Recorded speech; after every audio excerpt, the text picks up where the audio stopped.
Hey dear friends, welcome back again Tips and Tricks channel. In this video, I am explaining how to set different wallpaper for lock screen and home screen on phone. You can follow this updated method. You can easily set different wallpaper from both sides. Now let's get started. First, open settings. Once you are in the settings, scroll down, locate the wallpaper and style option, open it up. After this page is open, you can see the two wallpaper option available there. If you want to find the change wallpapers, open it up. Here you can see all available wallpaper there. Choose the one if you want to set.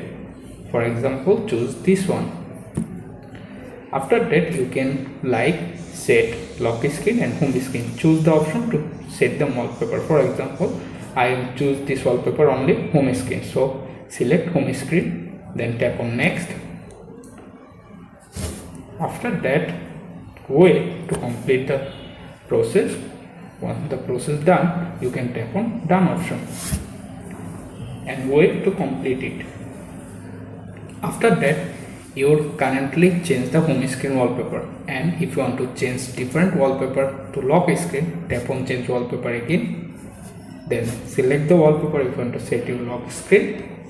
Then make sure to uncheck the home screen option. Only selected the lock screen option. Hit the next option. After that, you can customize them if you like. Once you are happy, tap on the done button and automatically set different wallpaper for lock screen and home screen your phone. Thanks for watching. Please subscribe Tips and Tricks.